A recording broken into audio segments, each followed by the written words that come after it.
So I think recording has started. At the outset, I think that I should tell that I'm sorry, I'm little bit late. Uh, our speaker has already joined with us, Professor Kashinath Jena from Tripura University. I am thankful to Professor Jena for accepting my informal invitation, and it is this acceptance that speaks volume about the nature of and the kind of academician he is. So, as the convener of this program, it's my responsibility to introduce the speaker to these, participants, and I will also introduce the theme of today's talk. So Professor Kasina Jena belongs to the Department of Political Science in Tripura University, who teaches international politics and comparative politics there. He has published many research papers in various research journals, many articles in various edited books, and many papers in various conference proceedings. Two books are in his credit. Along with it, he has participated in various seminars and conference, workshop, etc. He has also organized many events. He has been invited for delivering lecture and as the chairperson in various national, international conference and seminar. He has completed two research projects. He has supervised many research scholars. My connection with the speaker was happened at the faculty development program conducted by HRDC of Fakirmon University, where he was one of the resource person. And my invitation to him on this platform is because of the influence of his talk on me. I found him very lucid, pinpointed, focused, and more importantly, a truth oriented person. I hope today our participants are going to have a wonderful experience with this speaker. So, today, let me introduce the topic. So, today, the speaker has agreed to deliver a talk on emerging imperatives of Indian Constitution and Constitutionalism, a journey from nation building to nation consolidation. The legacy of the Constitution and constitutionalism in India is an enigmatic, something that is not clearly known, enigmatic mixture of agnostic history and a romantic mystery, steeped in the emotional nationalism and socio-cultural pragmatism. The countless contributory dynamics towards that evolution has been underpinned by the cognitive dynamics and convictions of its architects and the existential socio-economic, cultural, and political imperatives. The combination of both these processes so far has taken a unique course towards nation building and towards nation integration.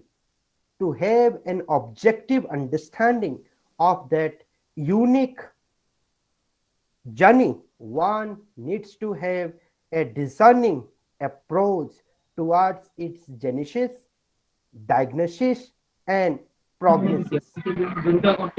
I can understand. This is the uh, you know abstract of the talk sent by Professor Kasinath, and I myself find it very difficult to understand. So I can understand that the person when he speaks very simple manner, and when he writes, his writing speaks that how much academic again he is. Academician means it's all about your writing skill. So there are many technical terms, many difficult terms used in that abstract. I just read it out. I could have explained you, but being the convener, it's not feasible for me to do everything. So that responsibility I am just, putting on the shoulder of Professor Jena, and he will definitely make us, make us understand what is that journey, what are those imperatives of Indian Constitution and constitutionalism, and how to develop a objective understanding of that unique journey. So with this little introduction, I am once again welcoming Professor Jena on this platform. And sir, right now you may start your session. Thank you. Thank you, Himanshu ji. First of all, let me congratulate you for doing such a wonderful academic exercise for a long time, selflessly, for the cause of the budding intellectual, the scholars of Odisha and across the country. I understand from the number of participants that I can see on the screen, the numbers. Right now it is 100 plus. Already you have hit a century. So that indicates the kind of impact, the kind of influence you have on the budding scholars, because 6 p.m. is most unlikely time to have any kind of academic exercise, but still then 100 plus attending speak volume of your sincerity and seriousness. So thank you, Himanshu ji.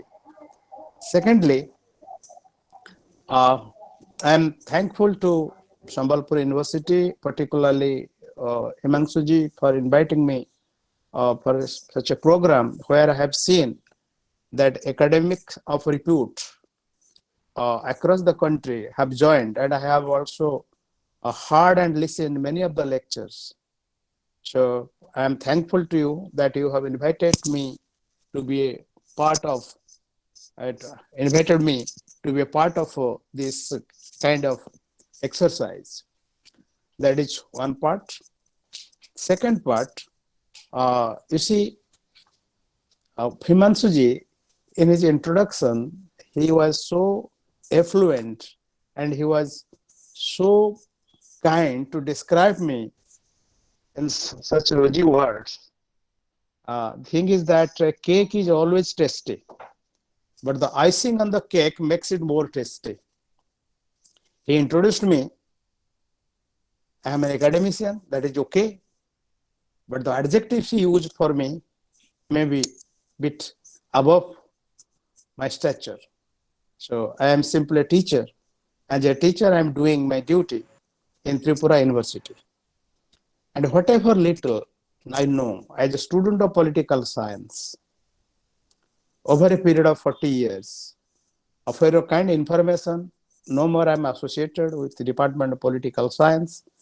Now I am working as the director, Center for Gandhian Studies in Tripura University.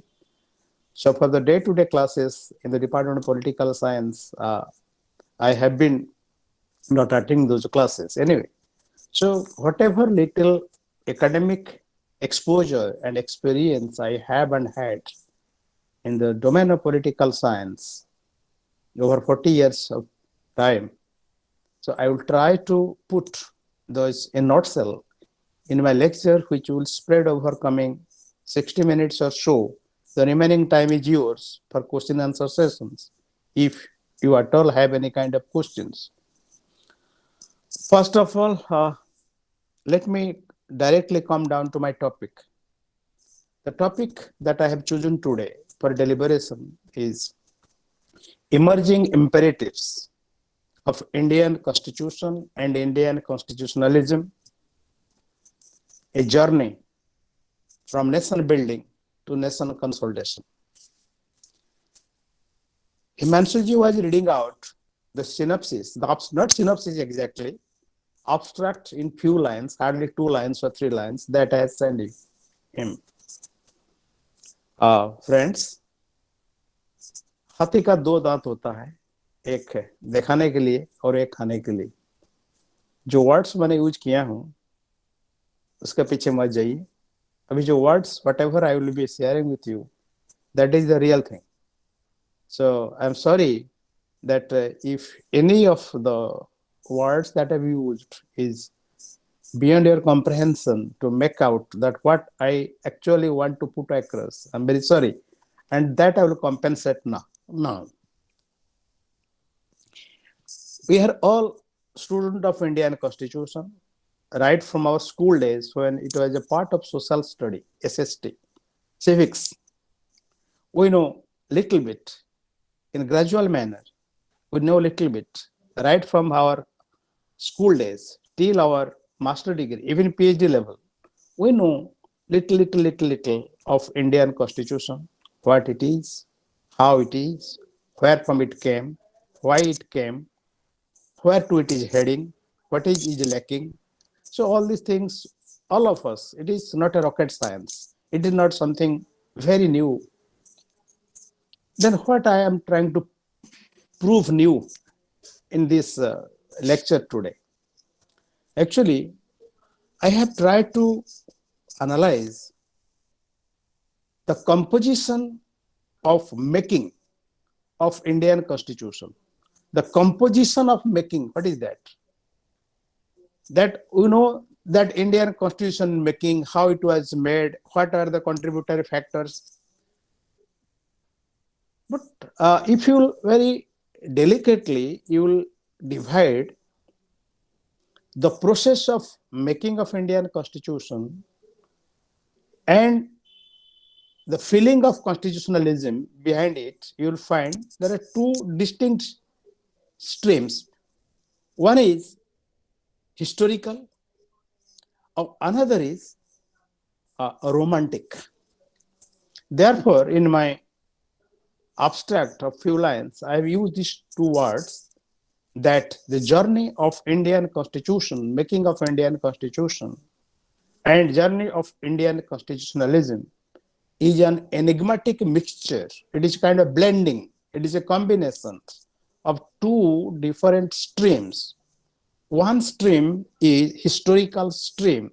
What kind of historical stream? Historical realism, historical pragmatism. That means what have happened over that period of time before the making of Indian Constitution. Historical facts, historical figures, historical anecdotes, historical experiences, historical exposures of the makers of Indian Constitution that make historical realism. The reality they have worked, the reality they have lived with, the reality they have confronted, the reality they have encountered before making of Indian Constitution make historical realism of Indian Constitution. And that historical realism, historical facts, figures, anecdote, experience, and exposures are a bit agonistic. I have used the word agonistic, agony. The history of the experience of historical realism has never ever smooth and sweet, always sweet. It was a combination sweet and sour, thoda khatta, thoda meetha. So sometimes it was full of aspirations, sometimes it is full of frustrations, sometimes full of desperations, sometimes full of optimism. Therefore, that it is ifs and buts, so many ifs and buts are there in the historical realism of Indian Constitution and Indian constitutionalism. Therefore, I said it is agonistic. It is bit painful. It is bit sweetly painful. It is not exactly 100% painful. It is not exactly 100% sweet, but it is agonistic. It is painful, full of agony, but at the same time full of excitement, it is full of a kind of enthusiasm, full of a kind of expectations. So it is agonistic. It is agonistic historical realism. So the one stream that contributed towards the making of Indian Constitution and towards the formation of constitutionalism in India is historical realism that you all know. The second stream that contributes towards making of Indian Constitution what it is today, or what it has been today over the years, is ideological romanticism. Ideological romanticism based on the conviction, based on the comprehension of the makers, the architects of Indian constitutions. So the architects mean people, the brains, the minds who were behind the making of constitution. They had their own ideological convictions. They have their ideological orientations. They have their ideological likes and dislikes. They have their ideological taste, distaste. So they have put their taste, their distaste, their kind of conviction, their kind of lack of convention into the making of Indian Constitution. That means little bit I am romantic about my convictions. I am romantic about my ideology. I am love with my ideology. So my love with my ideology, I wanted as a maker of Indian Constitution, as an architect of Indian sir sir Constitution. Sir sir I sir sir hello, ଟିକେ Odia hello, hello, I'm sorry, sir. Sir ଟିକେ You ଓଡ଼ିଆରେ may କୁହନ୍ତୁ sir continue. Sir ଟିକେ hello, ଓଡ଼ିଆରେ କୁହନ୍ତୁ hello, hello Sir, you may continue. No problem. hello. You Sir, if you have anything to say, please wait till end of my lecture. Okay. Okay. So I have just started my lecture only. I am just introducing the topic. When I will feel that it is necessary, of course, without asking, I will speak in Odia because I am Odia first. That I'll do. But let me introduce the topic, because introducing the topic in fragmentation is no introduction at all. It should go in one go. Okay, fine.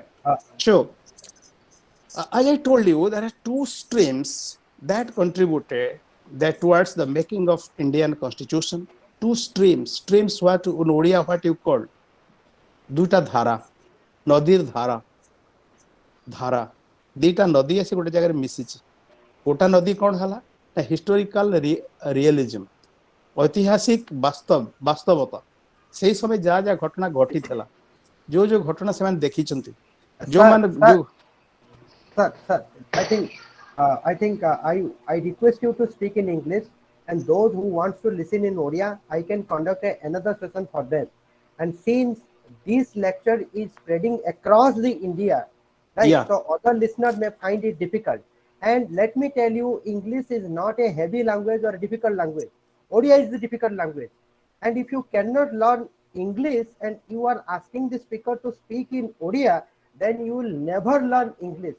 I am also Odia. Our English is not that much, difficult to understand. If you cannot understand that, you cannot understand anything. Sir, in that sense, I request you to speak in, English language, and I will do all the necessary things. Thank. So I request all the participants to mute their mic till I finish my lecture. So in between, please don't prompt me. Whatever is just that I will do. So have faith in me, have trust in me. I am going to do the justice to you. Fine. So all the participants are requested to mute their mic till the end of my lecture. Fine. So as I told you, there are two ways, there are two streams that contributed towards making. There are many ways, but all the ways have entered into the two ways. The two ways were historical facts, figures, experiences. That is one. In shortcut, that will say historical facts, figures, and experiences. That is one. Number two, that mind dynamics. What is mind dynamics? The cognitive orientation. The cognitive orientation of the makers, the architects of Indian Constitution. That what was playing in their mind at that point of time while deliberating to make the Indian Constitution. So at that time, their kind of philosophy, their kind of personal choices, ideology, preferences, taste, that was playing in their mind. So as a person, if I have a particular philosophical orientation, even if I am presenting I'm being representing something in a public platform, so directly or indirectly, my personal philosophical conviction will get reflected. It is a fact, in spite of my best effort to filter, to stop, but it will be reflected. Therefore, I'm saying that the makers, the architects, are the people who are responsible for making Indian Constitution, their orientation, their cognitive orientation, thought process, their experiences with their own education, their experiences, the exposure in their places of education, that also got reflected in the making of Indian Constitution. That therefore I have used a terminology that is called ideological romanticism. Romanticism, romance with what? Romance with their ideology. Romance with what? Romance with their academic orientation. Romance with what? Romance with their intellectual conviction. So that kind of choices and preferences of the makers of Indian Constitution got reflected in Indian making of Indian Constitution or Indian constitutionalism. So first point, that if you classify the making of Indian Constitution in shortcut, there are two distinct avenues or two distinct streams that contributed towards making of Indian Constitution. First, historical realism. Second, ideological romanticism. Fine. Now, this journey, as I told you, was full of aspirations and frustrations, because Indian Constitution was not given as a gift on a platter. It was not given as a gift on a golden plate. There are a lot of headaches and lot of heartaches. Mundam bindha ebang hridoy bindha. That means that every time certain proposals were being given, some proposals were again immediately challenged and opposed by the members of the same committee, the members of the same group, as well as also it was being opposed by the British government. So it was not a path of roses. It was a kind of traverse, a kind of trouble that was fraught with, that was full of frustrations and aspirations, full of hopelessness and hopefulness, full of optimism and full of pessimism. So as I told you, it is a road full of sweetness and sourness. So that is second part. Thirdly, once the Constitution is made, out of all this historical realism and philosophical romanticism or ideological romanticism, then what happened? That once it came as a body of knowledge, as a document before us, with the readers, before the public. So there are a wide variety of comments on it, about the nature, about the content, about the cover, about the context, subtext, about all these things. Hello? Yes, sir, we can hear you. Yeah. So some simply denounced this fruit of this laborious, the fruit of this laborious effort spreading over years together and involving hundreds of best of brains of India. Some people said in extreme language that it is nothing but a first-class story for third-class readers. And some said it is a third-class story for first-class readers. That means these are two extreme kind of expressions on the very nature, the very content of Indian Constitution. That one section said it is a first-class story for third-class reader, and another section said it is a third-class story for first-class readers. But you and me, as independent and neutral and a detached observer, we should not be swayed we should not be influenced by this kind of extreme kind of explanations, extreme kind of description and narrative. It sounds very sensitive to our ears, but we should apply a peace of mind to it. That is it a first class story for third class readers? Then what is the first class story? Story means constitution. Reader means we the Indians. Are we third class? The other extreme is that it is a third class story for first class readers. Third class means Indian constitution. First class means we the people. So that means sometimes we are first class, constitution is third class. And sometimes constitution is third class, we are the first class. So how it is possible?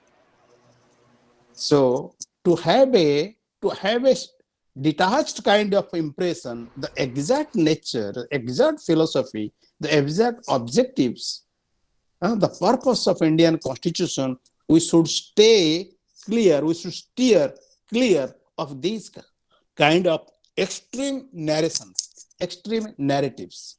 So we should be objective in our perception. We should be objective in our conception. We should be objective in our expression and in objective in our formulation of impression about Indian constitution. Okay. As Himanshu ji, can you hear me? Himanshu ji? Yes, sir. I can hear you, sir. Achha, by the way, please tell me, in Odisha, in affiliated colleges, what is the medium of teaching in colleges? What is the medium of teaching that the college teachers used to teach in classroom? Is it Odia or in English? Let me tell you, sir, I mean, from my perspective, I see there is a very precarious situation in Odisha. Teachers are struggling to speak in English, but again, they are not saying in Odia. And students are finding difficult to understand the English, and that's why they are demanding the Odia. Students are asking questions, but teachers are unable to give answers, and teachers are doing a kind of rebuking them. So the situation is precarious. I think for the purpose of this talk is to instill knowledge within the mind.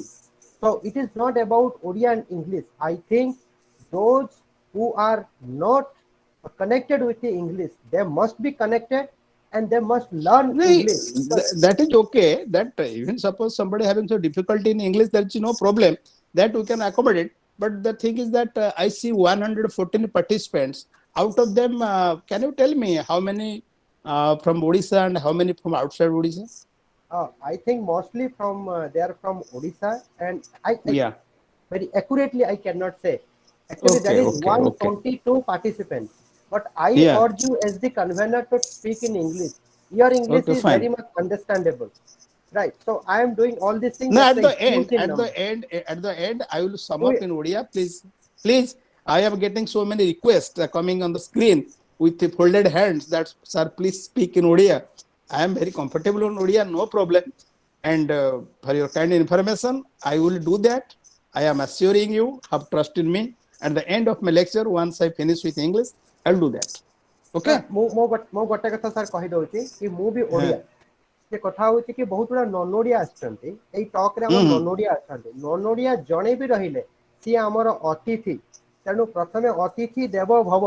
ଆମେ ପ୍ରଥମେ ଅତିଥିଙ୍କ ପାଇଁ ପରବର୍ତ୍ତୀ ସମୟରେ ଆମର speaker ବି ଓଡ଼ିଆ, ଆମେ ବି ଓଡ଼ିଆ, ଆମର professor Shyama Prasad Guru Hi is also Odia. But we three, we know English. So we also want you to know English. English is not a very difficult language.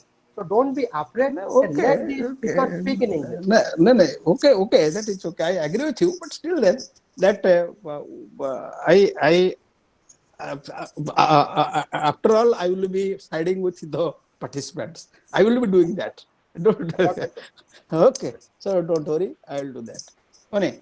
So now this kind of extreme kind of description that Indian constitution is just like a first class story. The readers are below standard. That means the country is below standard.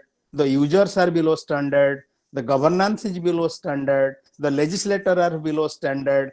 That means just like you are buying a Ferrari the one or BMW, or we are flying a kind that is the Rolls Royce car, the costliest cars on the earth, and you don't know how to use it on Indian roads, and you are blaming that car. The car is first class, but driver is third class. The road condition is third class.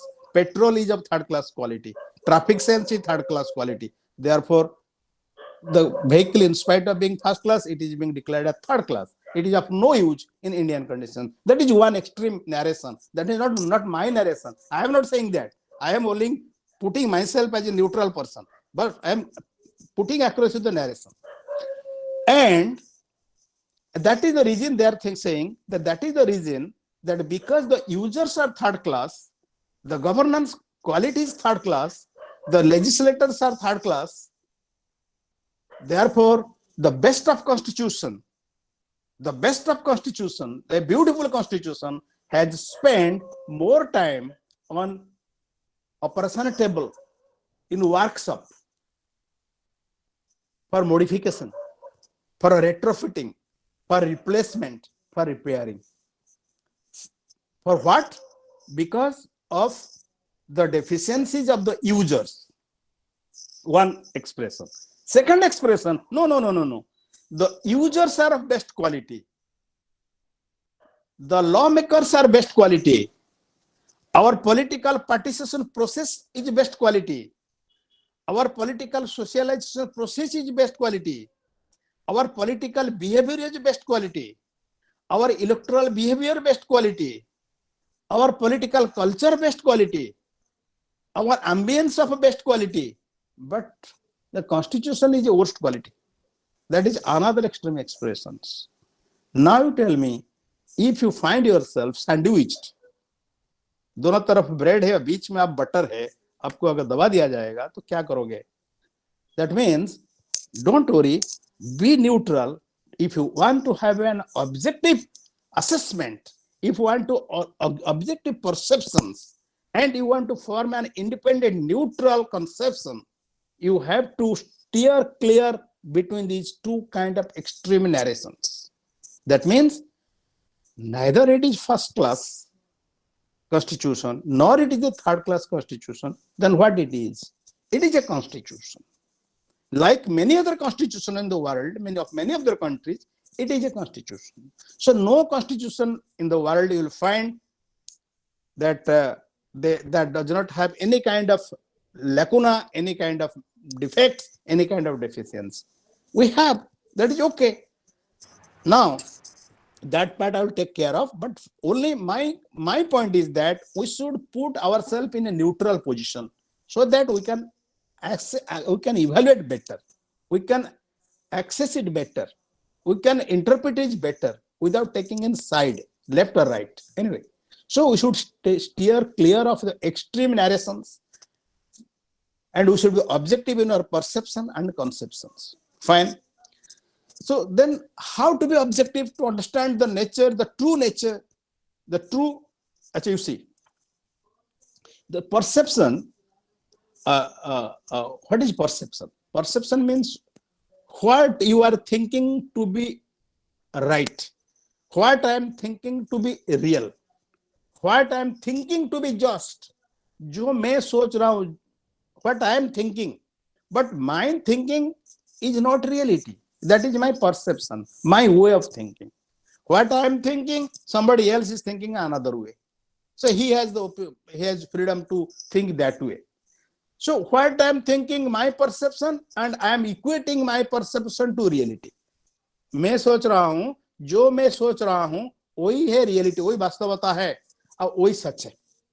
और जो mister B सोच रहा है, वो सोच रहा है उसका सोच, उसका चिंताधारा, उसका जो थॉट, वही है रियलिटी, वही है फाइनलिटी, वही है ट्रूथ.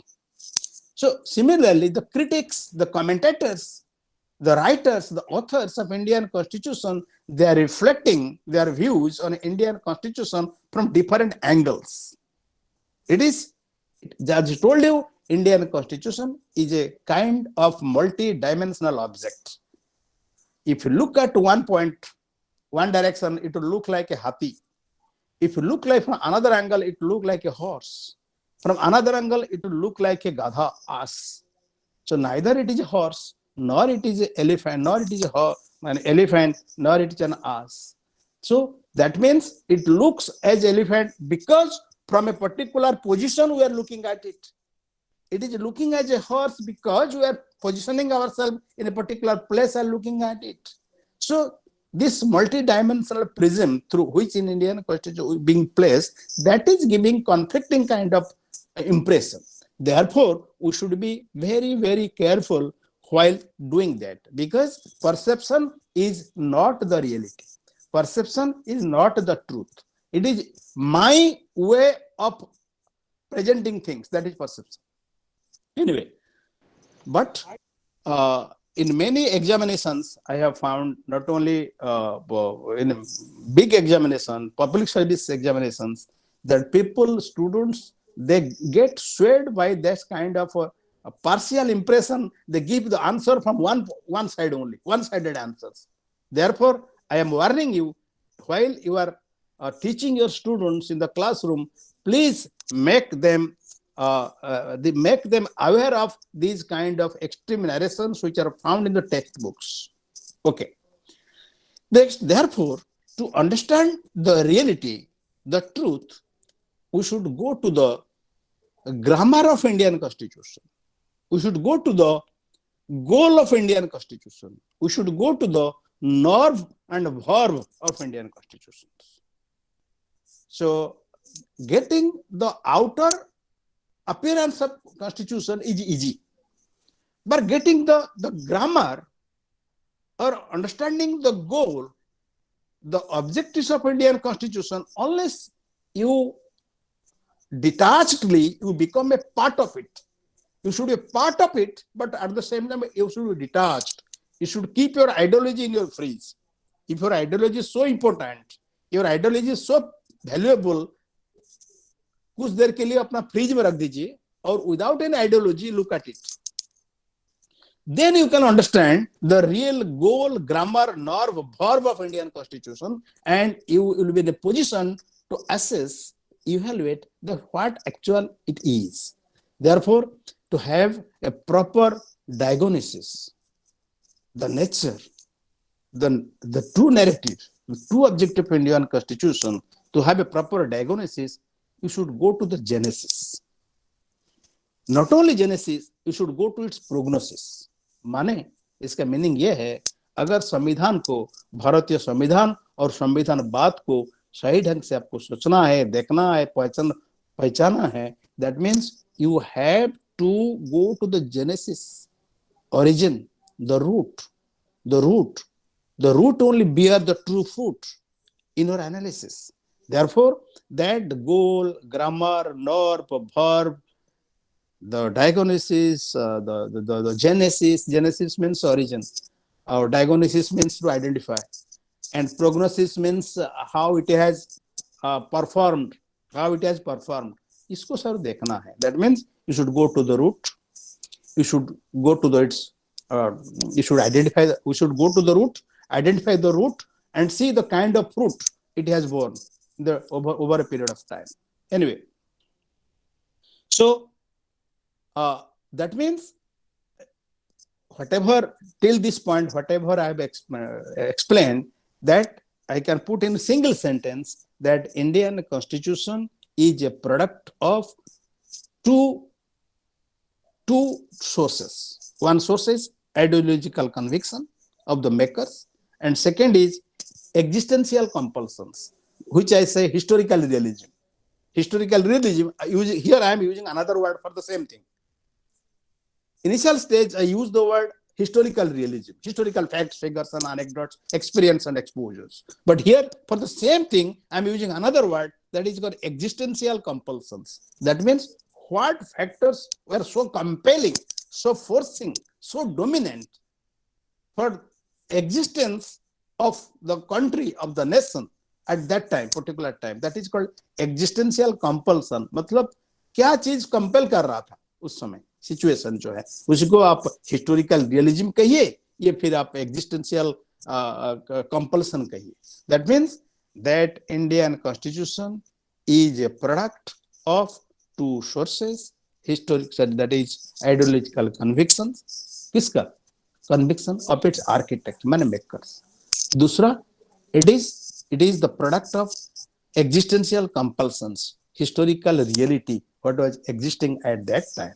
So this is अभी तक whatever ये एक ही सेंटेंस को मैंने इतना टाइम लिया हूं समझाने के लिए. That means Indian Constitution is a product of evolution,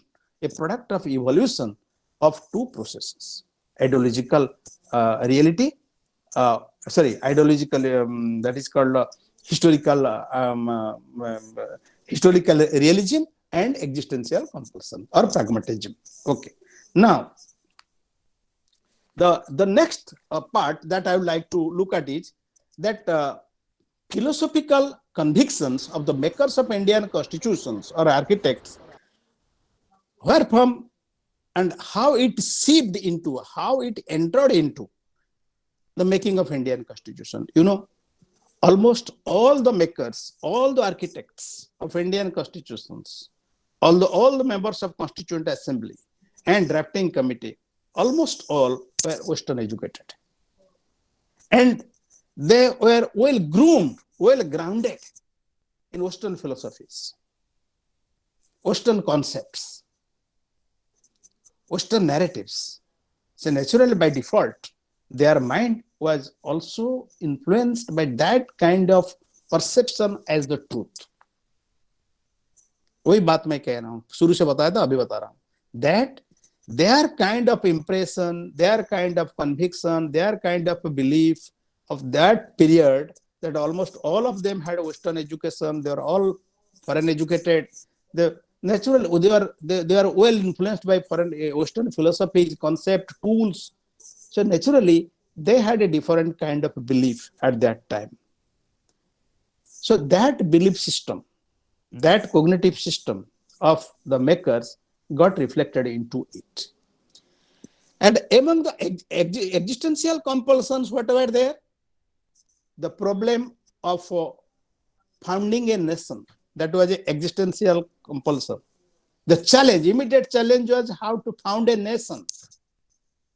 Though we say Bharat Varsha, we are the expression Bharat Varsha, we are expressing that it is a Akhand Bharat. But practically speaking, there was no Akhand Bharat. Akhand Bharat was a way of life, but it was not a geographical entity under a common recognized sovereignty. So the first challenge, the first existential compulsion or challenge was the founding a nation. How to lay the foundation of a nation. And that also laying the foundation of nation on ethereal ground. That means there is nothing solid. We were Indians, Hindustani.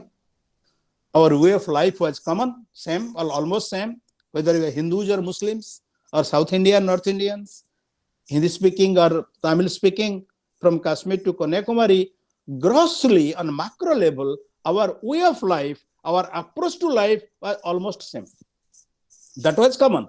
But the geographical entity, there was no geographical entity which was under a common authority at that time or common sovereignty. So that put a challenge before the makers of Indian constitution, that are to prepare such a constitution, to make such a constitution which will lay a solid foundation for making of Indian constitution, Indian nation, a nation called India. So that was not an easy task. Laying a foundation for a nation out of what? Out of the cultural identity. There was no political identity, frankly speaking. Political identity was fragmented. It is fragmented. We are all Hindustani. Hindustani by culture, Hindustani by civilization, Hindustani by way of life, I am telling you. But politically, it was not very much, I should say, unified. So that was a challenge for them to lay a foundation for a nation on a very, very tricky ground. जैसे कहते हैं ना, पहाड़ के ऊपर foundation देना तो आसान बात है, क्योंकि सॉलिड है. It is, the ground is solid, But if you want to lay foundation of a house on a very soft soil, it is very, very challenging task. So laying the foundation of Indian nation on soft soil was the challenge before the makers of Indian constitutions or architects of Indian constitution. The first existential challenge was foundational challenge, foundational. Then geographical integration. Even foundation, you can forcibly, you can do it. By applying force also, you can do it. But to integrate it geographically, how to? Then the constitution should have certain such adhesive power, that kind of binding power. They should have that kind of force which will keep the foundation intact and integrate the different part of the foundation with one. So that was a challenge. So laying the foundation was a challenge. And even if they will succeed in laying the foundation, how to keep the foundation intact over a period of time. So these things were deliberated, and these things they wanted to give a constitution which will help not only in laying the foundation, number one, but also after laying the foundation, it will help in work as a fabrical. It is work as a fabrical adhesive power, so that it will integrate the foundation. Got my point? So laying the foundation in the constitution, laying the foundation of a nation in the constitution was the first challenge, existential compulsion challenge. And second was, after laying the foundation, that once the foundation laying business is over, how to keep it united, how to keep it integrated. What is that adhesive power? That adhesive power, that fabrical power should be there in the Indian constitution. That was a challenge also. Therefore, as called it existential compulsion or challenge. Then economy, that you laid the foundation of a nation, you provided the adhesive power to unite it, okay, fine. But once you get independence, once you have an independent constitution, once the British leave India, your treasury is empty, your coffer is empty, your money purse is empty. Then how to manage the economy? How to manage the economy? That means the economic philosophy has to be also reflected in the constitution. That means you have to create a body, and you have to create the source of sustenance of the body. It is highly philosophical, I am telling you. That the makers of Indian constitution, कितना difficult काम उनके लिए था, सोचिए. To lay the foundation, number one. To unite the foundation, number two. Once united, to provide the sustenance. Where from sustenance will come? It is the economy, money power. It is the earning of the nation. So again, that economic aspect also to be reflected in Indian Constitution, provided in Indian Constitution. That means the makers of Indian Constitution, they were the first economists of Indian nation. I am repeating again this line. It is very important, I am telling you. The makers of Indian Constitution, the architects of Indian Constitution, the visionaries of Indian Constitutions, the philosophers of Indian Constitution, they were the first economists of Indian nation. Because through the provisions of Indian Constitution, they have to provide the economic blueprint of a nation. So that was another existential compulsion. Because by nation, achieve a nation, lay a nation, fine. But how do you sustain it? What is the source of income? How to make it viable? Without that power, without the material power, without that money power, without the resources, how to sustain it? So Indian Constitution is not only a document for political governance, it is also a document of economic governance. Got my point? That means that I want to just explain that economic governance, how to govern Indian Constitution from economic point of view. That means Indian Constitution is also a book on economics. Indian Constitution is not a book only on politics. It is a book on economics. Because the economic blueprint in nutshell are there in Indian Constitution. So that was another challenge, economy. Why I am telling? Without economy, what will happen? Because once the British left, you have 48 crores of people at that point of time when India got independence. How to feed 48 crores of people? How to make the roads? How to make your educational institutions? How to lay your railway lines? Where from the money will come? And without money, what is? Nothing. Money, money, money. Sweeter than honey, brighter than sunshine, dearer than mummy. That is economy. So your economy stands on this material power. And the source of material power has to be defined in Indian Constitution. So Indian Constitution is one of the best books on Indian economy, I'm telling you. And to provide that Indian economy, to provide you that Indian economy, to provide a blueprint of Indian economy, the makers of Indian Constitution found it as existential challenge or existential compulsion. Okay.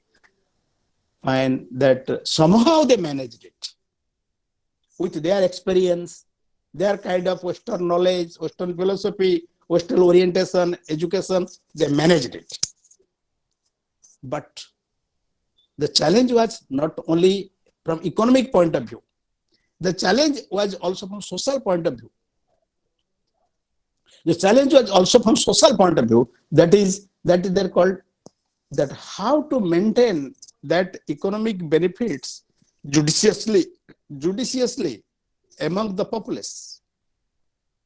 Equality. That is a challenge. That is equality. That creating money power, okay, somehow we created money power. But that money power should be equally shared. Or not equally, the word equally is a bit dangerous. Sorry. How to judiciously share that money power, that material power, the resource power, that is resource sharing among the populace. That was a challenge. That is called equality, question of equality and equity. Equality and equity. That this challenge was also before the makers of Indian Constitution. So they had to put their brain together, how to juggle out, how to wriggle out this kind of compulsions and this kind of situations. So next come that societalism. Societalism. That means, before independence, India was full of princely states. The notion of society was different. The concept of society was different. The definition of society was different. It was not a citizen, not like that. The concept of citizen was not there. It was kind of Raja and Praja. So almost entire India was divided into more than 500, almost 600 princely states. So it was the concept of Raja and Praja, rulers and the subjects. But once the constitution comes into play and country get independence, the concept will come citizen. The citizen will replace the term subject, and Raja, the word Raja will be replaced by the word called people's representative. The word Rajatva will be replaced by governance. So many kind of nuanced differences have to creep in, and that actually crept into it. Therefore, that societalism, that how to establish the concept called Indian society. You must be thinking, what is so big deal about establishing Indian society? अभी तो लगता है easy लग रहा है ना, और भारत की समाज नहीं. At that time it was a difficult task. Where is Indian society at that time? Tell me. No, the society, because it was princely states divided, every chota state, small state, there was a king and there was Praja. There was no society as such, I am telling you. So these Indian makers of Indian Constitution, they had another challenge before them, how to create a sense of belongingness, a sense of society among the people, among the citizens of India. That is societalism. This is a term I have coined, societalism, not socialism. I am telling societalism. Societalism. What is societalism? Here, societalism, that we belong to a society. We don't belong to a kingdom. we don't belong to a kingdom. We don't belong to a Raja ka Rajya. No, we belong to society. So Indian Constitution was also an instrument, or it has to be made into an instrument to instill that kind of feeling and impression among the Indian citizens that the age of kingdom is over. Now this is the age of society, and we are all part of a common society. That is societalism. That means we are member of the society. So that was also challenged before the makers of Indian Constitution. This was existential, as I told you, it was existential challenge, problem or compulsion before them. Then again, two other challenges were there, problem that is called secularism. You know, that after independence, you have seen, you have not seen that, I have seen, because that time I was not born, and there is no question of you people are being born at that time. That was widespread conflict, chaos, and communal lines on the basis of, because India was divided on the basis of two-nation theory, and Muslims, vast Muslim majority was recognized as Pakistan, and vast Hindu inhabitant region were recognized India and Hindustan. So that created a kind of so to say clear-cut, visible division in the mind and psyche of the people on religious lines. So secularism, that is communalism and secularism, that was also challenged, because the Indian makers of Indian Constitution knew that this is a new kind of problem, but this was not a very prominent problem before independence. Before independence, Indians were not that way divided on religious lines, that riots, communal riots were taking place, not like that. But the visionaries of Indian Constitution, they had well visioned, they had well visualized that this is going to happen. So they have to also fit into Indian Constitution some switches, some MCB, some kind of circuit breakers, some kind of mechanism, so that it will take care of this kind of communal or secular construct in the minds of Indian people. So that was also a challenge before the existential problem. Next come the next existential challenge before them was globalism. You see, India struggled to get independence, fine. But once India got independence in 1947, India is not an isolated island. That India has to live with others. India has to live with other nations. So a kind of a global philosophy has to be developed. A kind of global approach has to be developed. A global way of life has to be approved and developed for Indians and for India. And that was also responsibility of makers of Indian Constitution. I think you can well appreciate that the responsibility of makers of Indian Constitution was not at all easy. You see, how many type of challenge, last challenge I am telling you, creating a sense of globalism. Where to create the sense? In the minds of the people, in the minds of people's representative, in the minds of the bureaucracy, in the minds of the civil society, and in the minds of what? In the ethos of Indians. That globalism, global way of life. That just, it is not very new. Vasudha in Odia and in Sanskrit, Vasudhaiva Kutumbakam, that expression is that you can say that globalism, that Indian philosophy, the Indian philosophy is the origin of globalism. By this expression, Vasudhaiva Kutumbakam. That means what? That the entire society, entire world belongs to one family.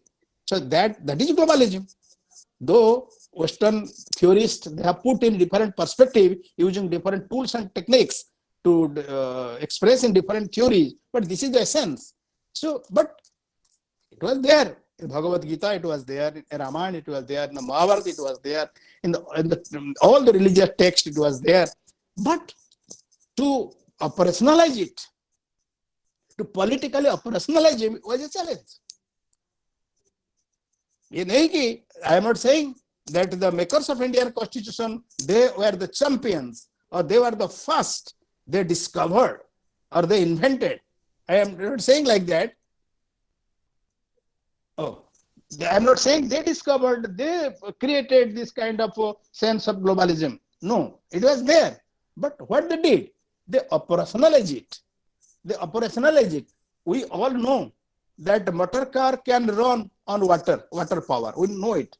And many pilot projects have been done. But to operationalize it, to make a car run on the road using water, that is a challenge. But you know, I know that one day motor car will run on water. That way I know. It will run on sunlight. That I know, you know. But how to operationalize it? How to conveniently, seamlessly, smoothly, with fail-proof and foolproof way, it will operate.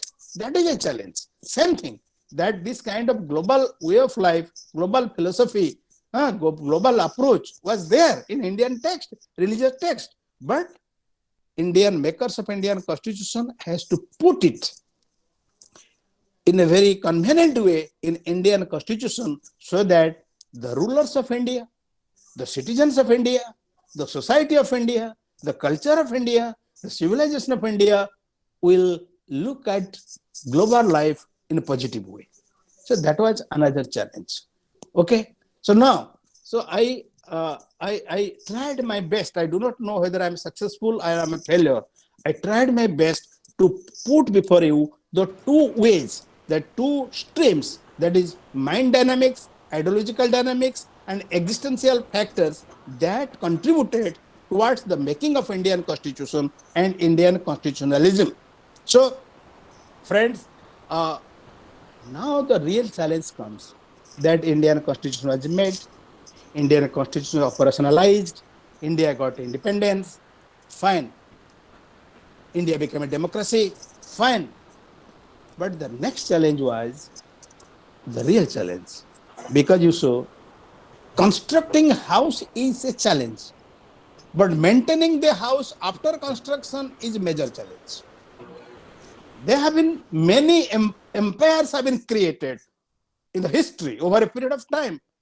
Big empires have been created. But where is that empire now? Mughal Empire, Gupta Empire, this empire. Where is that empire today?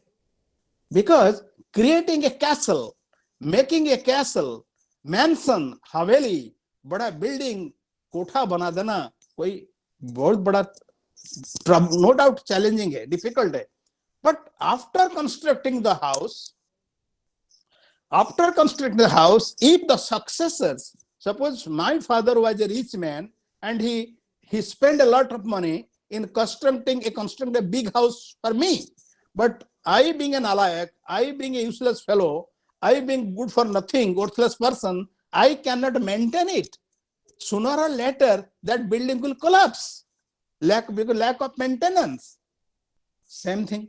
That Indian nation, the foundation of Indian nation, the foundation of Indian democracy was the foundation of Indian economy, the foundation of Indian society, the foundation of Indian globalism was laid in Indian Constitution by the makers of Indian Constitution using two streams, two ways. One is ideological conviction, second existential problems. They created the foundation, but how to sustain it, how to maintain it, that was a challenge. उसको कैसे करना है भाई? बड़ा बड़ा building बनाना तो आसान है, लेकिन बिल्डिंग करने के बाद उसको पीरियडिकल कलर देना, उसको झाड़ू पोछ करना, वो तो पैसा चाहिए ना, उसके लिए लोग चाहिए, मैन पावर चाहिए, मनी पावर चाहिए, टाइम पावर चाहिए. So if I do not have money power, I do not have time power, I do not have manpower, that means that building will collapse.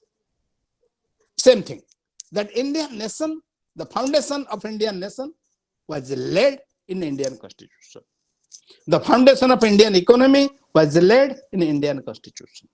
The foundation of Indian society was very fine way, it was laid in Indian Constitution. Indian global way of life was laid in Indian Constitution. Fine. But it is not a one-time affair. You cannot say once it is done, it will continue forever. It cannot be done like that. So it needs what? It needs a consolidation. That means whatever has been done, that we have to maintain it. We have to sustain it. We have to consolidate it.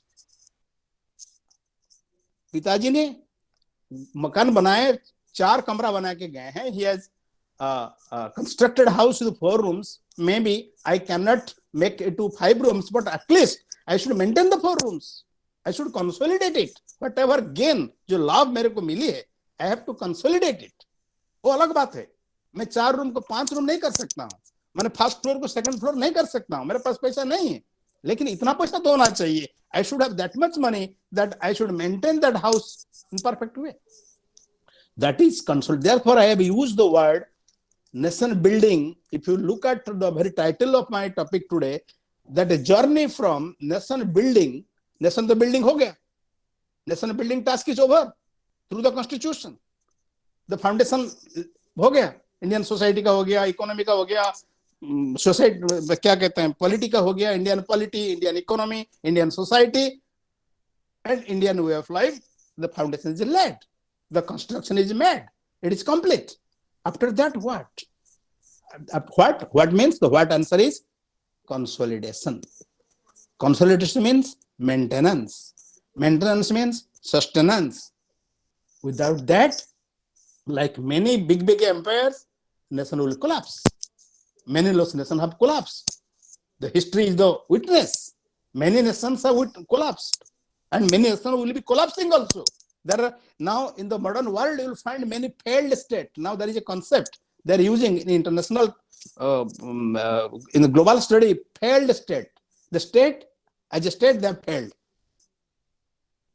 And some of the nations, I should not take the name, but people say Somalia, failed nation. People say Pakistan, failed nation. There are some other nations also, they are not able to maintain themselves. That means able to consolidate themselves, able to sustain themselves as a society. To sustain themselves, they are using tools and techniques which are not sanctioned, which are not supported by modern civilization or civilized way of life. Okay, so that the second important part is journey started from nation building to nation consolidation. Okay, so for nation consolidation, what is needed? I have to summarize it soon because time is short. That is called that from nation building to nation consolidation, nation creation to nation maintenance, that is needs some different kind of adhesive power. What is that adhesive power? That is called mind power. Now mind power of what? Mind, not mind power of the makers. वो तो over चला गया ना, हो गया, उनका mind power बन गया.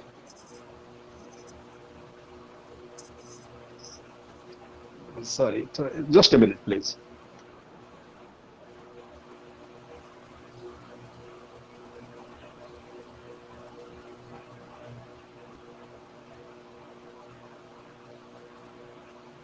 Sorry for this, some technical problem. I hope the speaker will very soon join us, and maybe he's in the last part of his talk, and I hope that he is justifying the title of his talk. So I can read out some of the sentences in the chat box, and when I said that the speaker will speak in English, that doesn't mean that I am biased towards the English language. At least English is an international language that everybody can understand, right? So in that sense, I told, okay, speaker has joined. Sir, you have to unmute yourself. Yeah.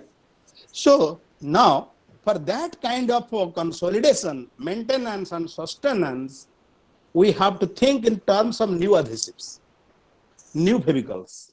The old Fevical is over. Old Fevical is used in foundation. Old Fevical is used in construction.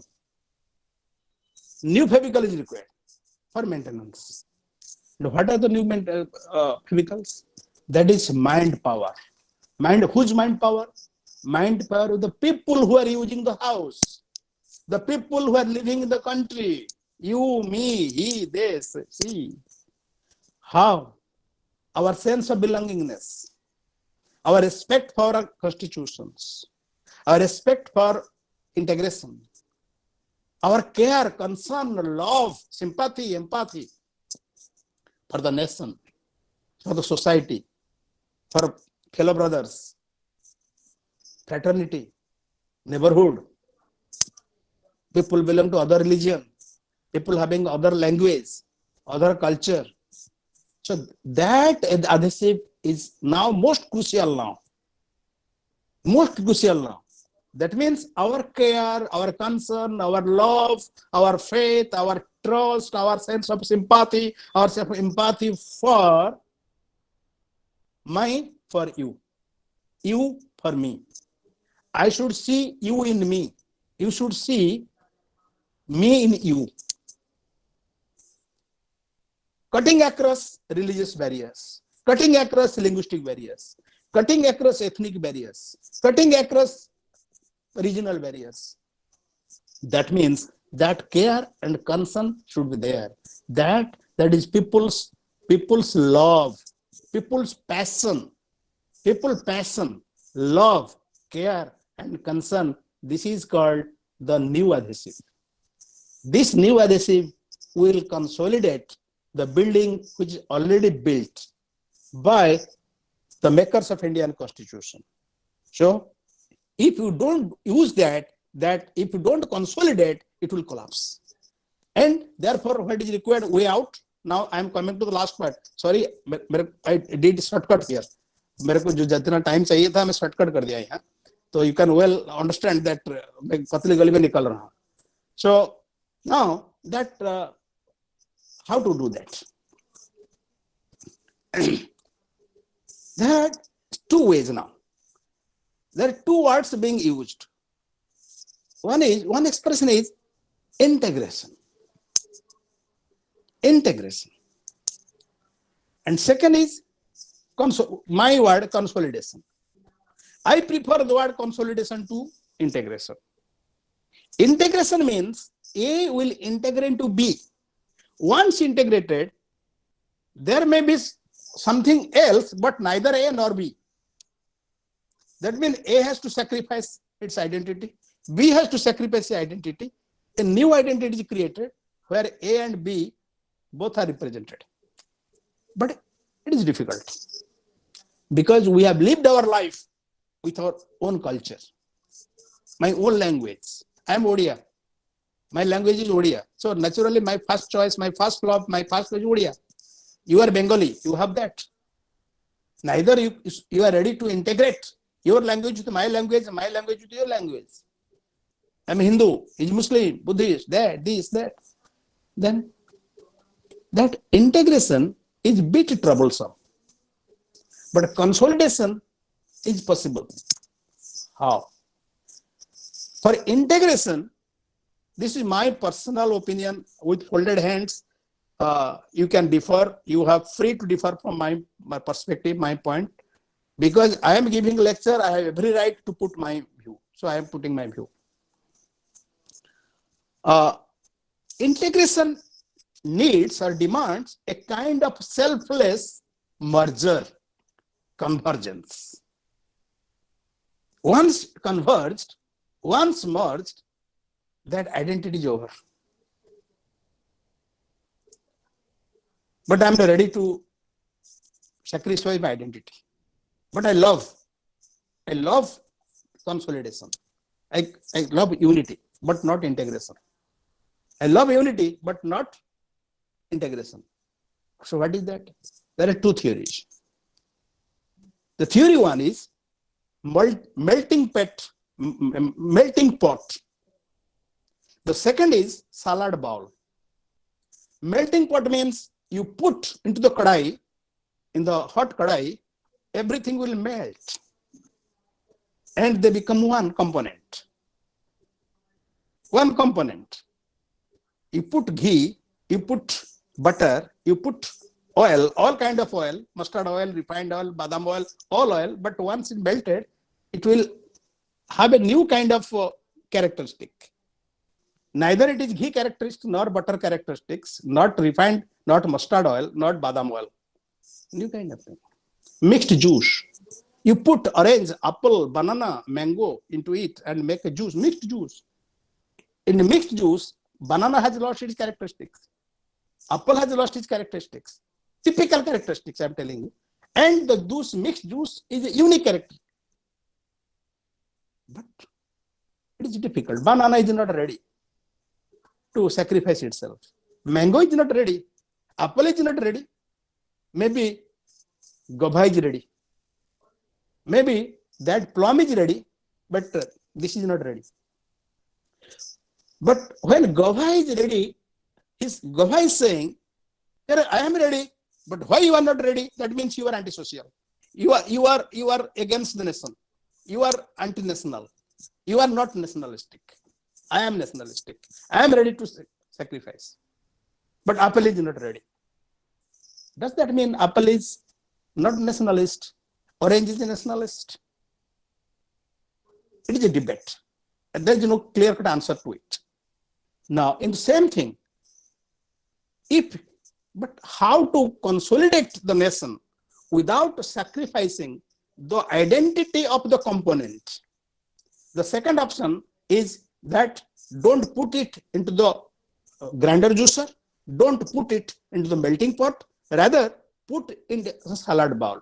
मतलब in salad bowl there are pieces of onion, प्याज का टुकड़ा है, गाजर का टुकड़ा है, मूली का टुकड़ा है, कुकुम्बर का टुकड़ा है, अदरक का टुकड़ा है. That means the salad bowl is full of cut pieces of vegetables, and where it looks very nice, it is all united on a plate, but all of them having their own typical identity. But at the same time, it is good for health also. That means, अगर तुम मूली को बोलोगे, अरे मूली भाई, or radish, to forget your identity, join with cucumber. Cucumber will say, why? I am not ready to accept muli. I am not ready to accept radish. So you see, but without sacrificing your identity, you can represent the whole, you can represent the unity on a plate. And it is as tasty as the juice. It is as useful as the juice. So my personal opinion is that nation consolidation is possible. Nation consolidation is possible through this process of salad bowl instead of melting pot. So those cut pieces on salad bowl, they are all equally nationalistic, even though they are a bit particular about retaining their identity. They are not ready to sacrifice their identity. Does not mean they are antisocial. That does not mean they are anti-national. That does not mean they are not nationalistic. So this is my approach of salad bowl. I want to be muli, part of muli. I want to be part of piyaj. I want to be part of cucumber. I want to be part of sweet. That means all the parts sitting together on a beautiful plate. Okay, that is one kind of adhesive. So nation consolidation is possible through national unity through the course of salad bowl instead of grinder mixer and melting pot. Friends, this is all about what I wanted to say. Now, as I promised, if you give me 5 to 10 minutes, I can explain in Odia. Am I permitted? Okay, sir. Okay. No problem. Okay. भाई देखो भारतर संविधान जेतବେଳେ तैयारी हला से तैयार जो माने करूथिले से माने तो के माने मेसिन भितर आसना से माने सोसाइटी लोक थले से माने किए से माने होचंती वेस्टर्न एजुकेटेड तांको पाश्चात्य हां एग्जैक्टली पाश्चात्य जगत शिक्षित लोक हां से मानकर निजर आइडियोलॉजी अछि सर वो गोटे छोटा इंट्रोडक्शन करूची I mean, those who were demanding Odia from you and you continue to speak in English, now they have disappeared.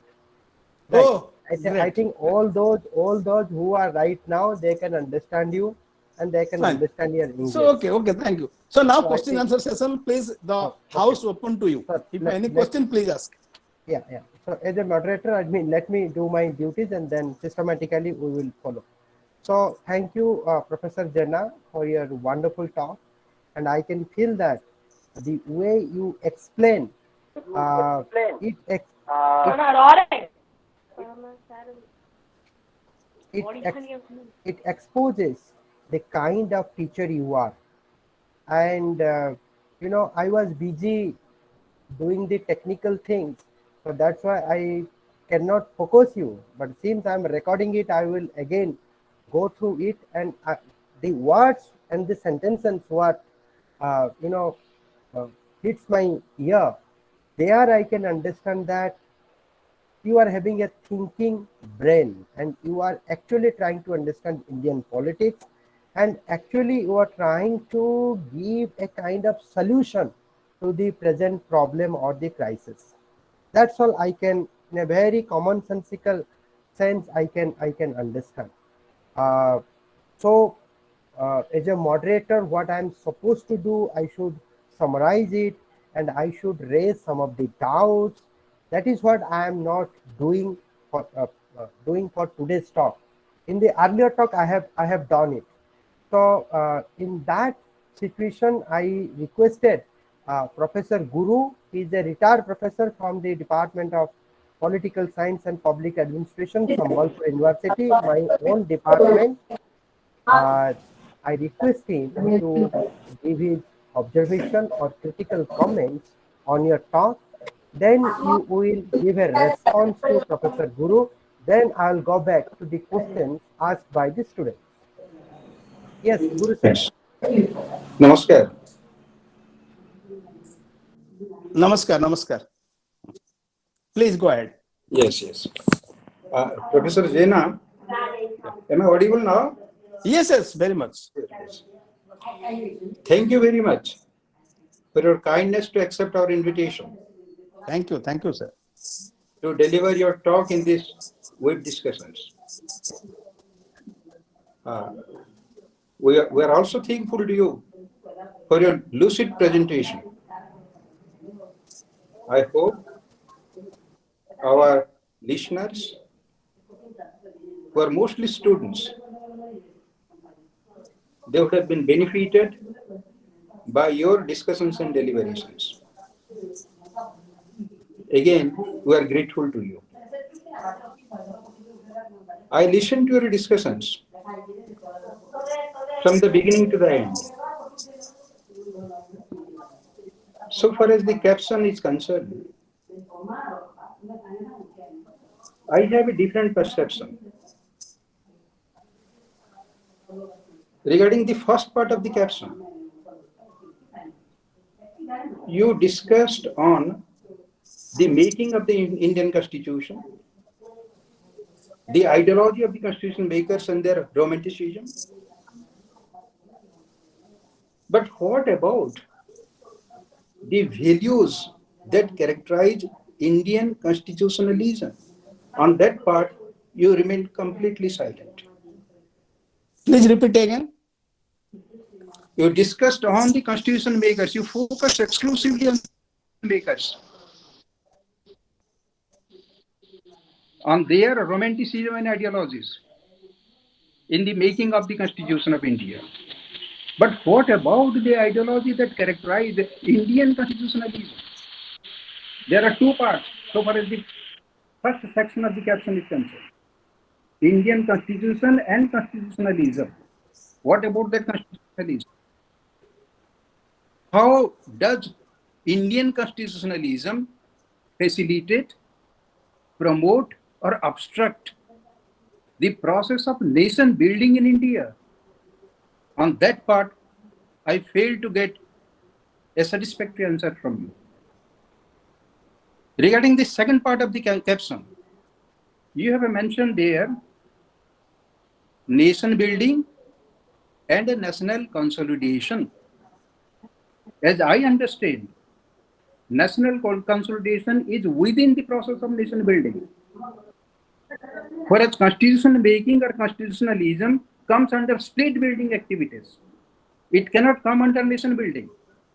Nation building has a different connotation. It is a different perspective. Only when state building ends, nation building commences. So these two dimensions of a state cannot be combined together. They are interrelated, no doubt, but they have different meaning, different connotations, and therefore linkage must be established in between Indian constitutionalism and constitution building in India. As I understand, nation building is essentially a psychological phenomenon of the people of a given national society. It connotes emotional integration of the people. Therefore, nation building can be obtained successfully in a national society provided the society is able to successfully resolve 6 major crises that the people of the society face. If I borrow the terms from Professor Lucien W. Pai, these 6 crises are identity crisis, legitimacy crisis, integration crisis, penetration crisis, participation crisis, distribution crisis. All these 6 crises need to be resolved successfully in the life of a society. Then only the process of nation building can successfully be obtained. It also includes national integration. So there is no difference between nation building on one hand and national integration on the other. So how do you link constitutionalism, Indian constitution, to nation building activities? These are the two different dimensions. One is legal, the other one is psychological. Therefore, question. In such predicament, what is to be done? And what is responsible for the lack of nation building in India today, despite the fact that we have already been independent for last 75 years? Why we have not yet been successful to achieve nation building in India? Where is the root? What is the causal factor? As political scientists, we must investigate into it and find out remedial solutions for it. And as I understand, the causal factor is the peculiar pattern of political culture that characterizes the people of India. And if I borrow the term from Professor Gabriel Almond, it is the absence of a civic culture in India which is responsible for lack of nation building, successful nation building process in India. So unless we are able to form civic culture in us, a legitimately participant political culture in us, the possibility of nation building in India successfully would be a remote dream for us. That is my understanding of the problem. So thank you. Thank you. Thank you. Exactly. That is your understanding. And you have told the truth. That is your understanding. Yes. That is your perception.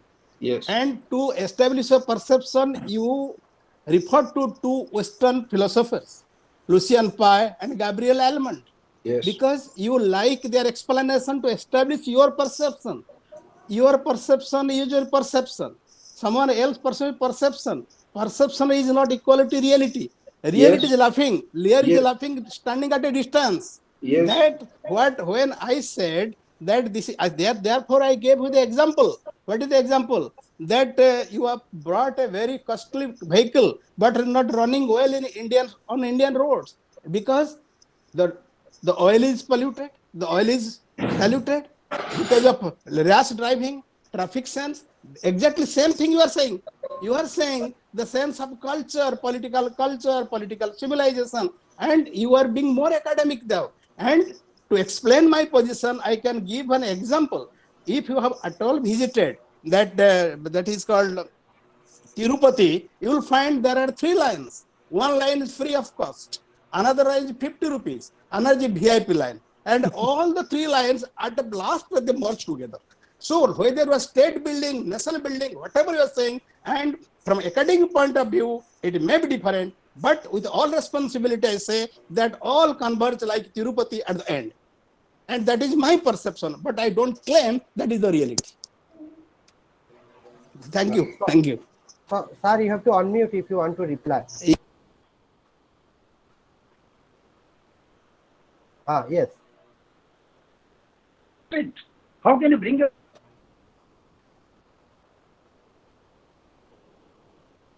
about nation building in India? No, I think Guru sir, you are not. Suggestions and proposals as a political scientist.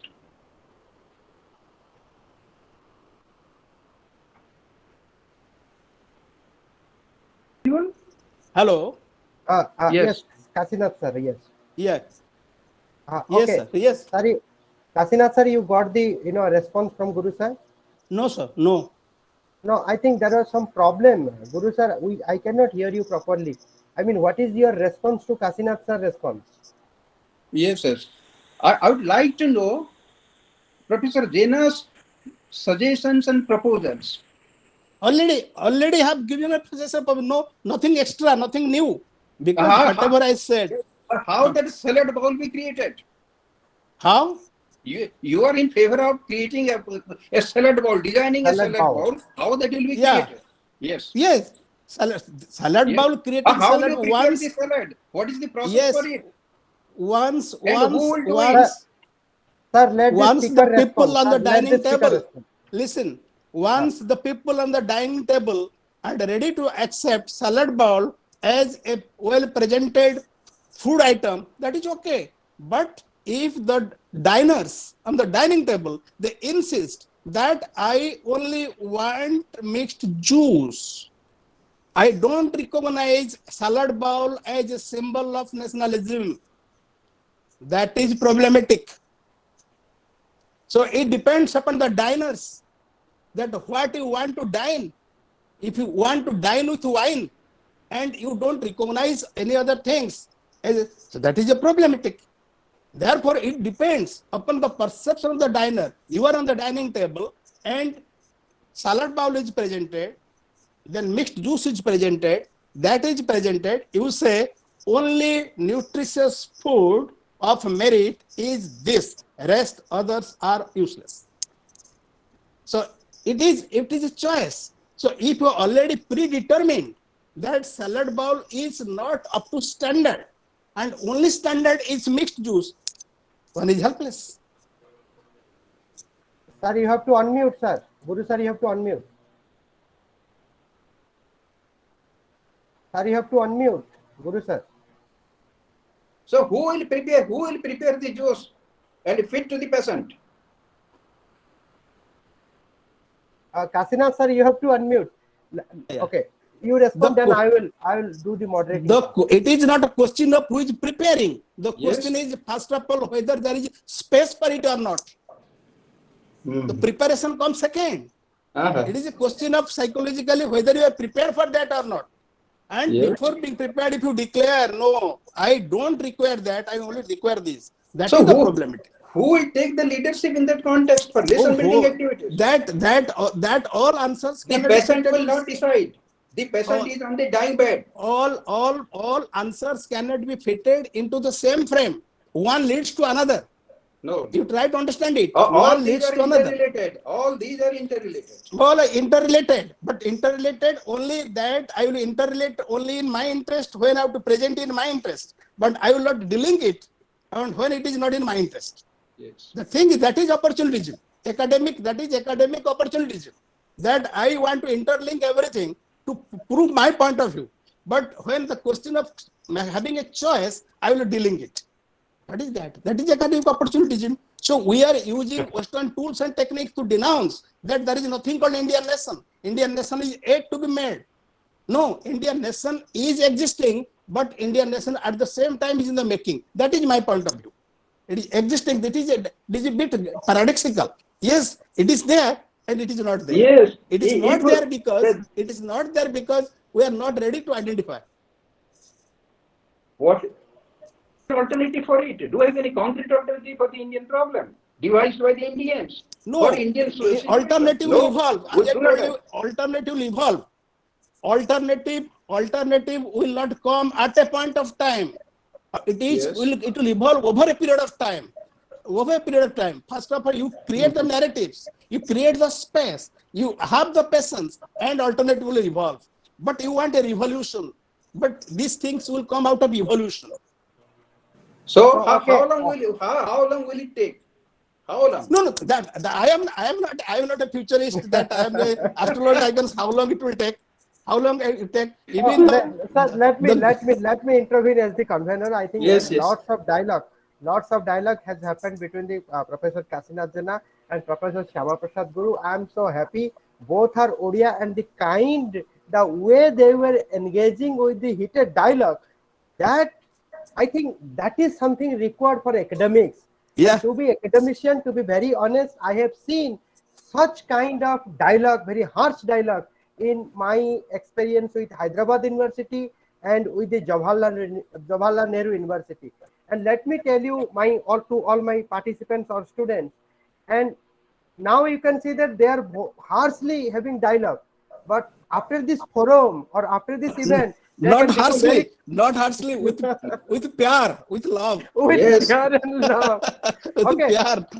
okay, that's good. Actually, when somebody is not accepting and another person is trying to convince, then of course there is a heated debate, and we have all experienced it. But that That is is the something beauty. good. That is the Yes. beauty of That is beauty of antithesis. Out discussions. of that, That a is the beauty synthesis of will come out. discussions. I love it actually. That is the beauty of academics. And I Yeah, think my students should learn that once you are jumping into a debate, you do the debate without any fear and favor, and try to tell what you think. And at the same time, we should also learn from others. If other is making any point, I should not have any problem accepting and respecting that point. So yeah. I'm thankful to Guru sir and Kasinath sir, and I'm happy it's because of your dialogue. I really I really love it. So Kasinath Thank sir, you, I think since today you are thank the you, Thank you. speaker, Thank you. thank uh, you, thank you, thank you, Professor Guru. Thank you. Uh, Thank you. thank you. since okay. So Kasina sir, since you are the speaker now, again this responsibility is going to you. You have to answer the question asked by the participant. So let me read some of the question that is there in the chat box. So Asutosh, Yeah, just a minute, Sudan. And Himanshu ji, huh? Actually, you have to wind up within 10 minutes because I have another lecture for another university that will start at 8 o'clock. I thought that 7:30 is enough for 30 minutes. So, for another 10 minutes, I'm here. Please. Uh, okay. So let me take the question asked by the Brindavan, that how Some can sample we questions, some sample questions you take. okay, I'll take only one or two questions. So Yeah. Brindavan is asking, how can we make our salad bowl Yeah. meaningful and successful when yes, the that ingredients was my when question. the when the ingredients are having different choices and voice? What are the best ways to bring about consolidation or integration of the mind of people? Different ingredients there have different voices, and each and every ingredient is apprehensive that most probably my voice will be muted. I will have no voice. So first of all, each and every ingredient has to be reassured. My friend, be assured that your presence, your voice will be intact, as important as the other's voice. So it is a kind of equal space. It is a kind of equal acceptance. It is kind of equal respect, recognition, and acknowledgement. So once this feeling is gets percolated down to the mind and psyche of each and every person, that over a period of time, as repeatedly I'm insisting, over a period of time, that the timeline cannot be set. Over a period of time, it will evolve into a reality. Okay, Vidyasagar is asking this question. Currently in Indian politics, particularly right-wing leaders saying that we need melting pot theory rather than salad bowl.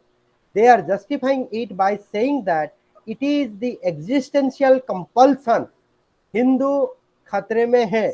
Does people admit to that existential compulsion? नहीं नहीं, ऐसे कोई नहीं बोल रहा है that we want only melting pot, we don't want salad bowl. ऐसे कोई नहीं बोला. Nobody is saying like that.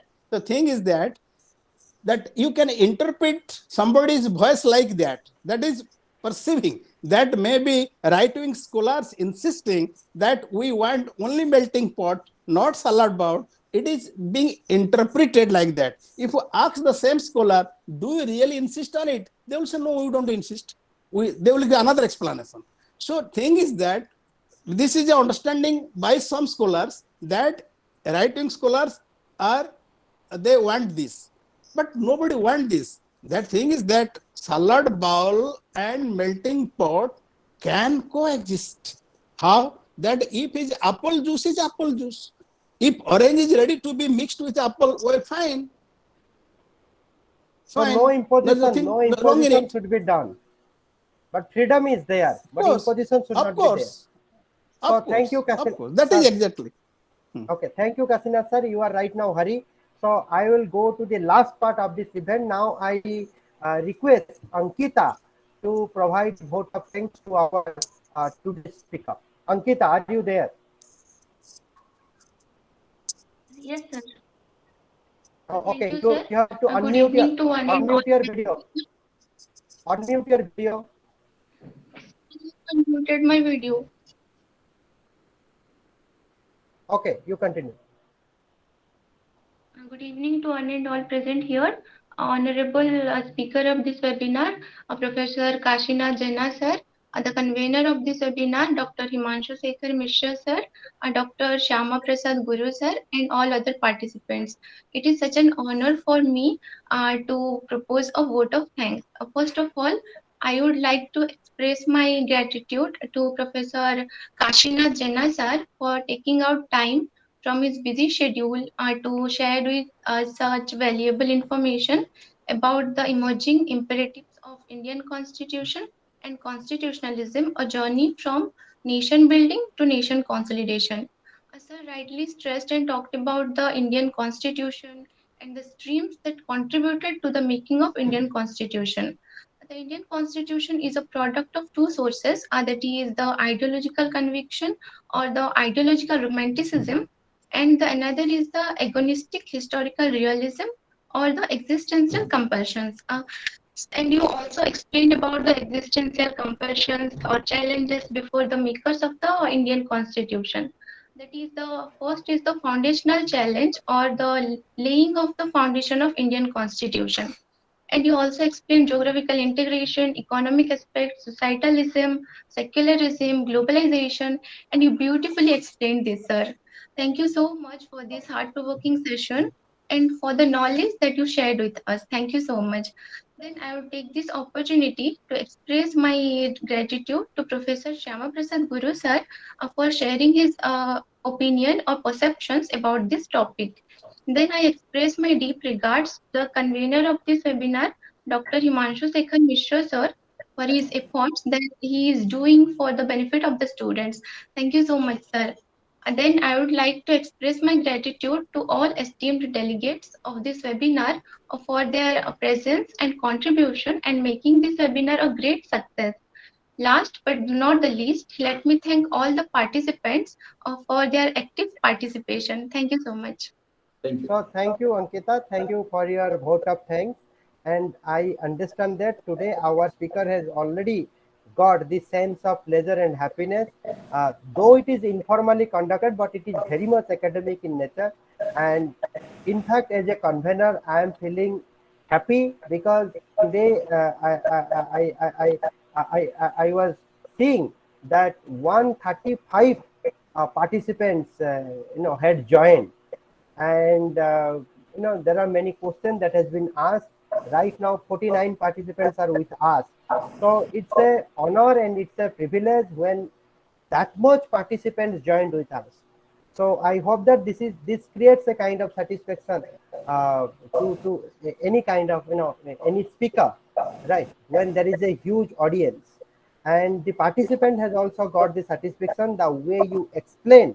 And I can say that the way you are explaining, you are trying to becoming secular, democratic, and socialistic, right? How it is possible? That's a difficult question, but that is what we need to do. Otherwise, there will be a kind of civil war, and today we are experiencing that kind of civil war. So thank you, Kashinath sir, for your presence, for your deliverance, and for your debate with Guru sir. So thank you and namaskar, sir.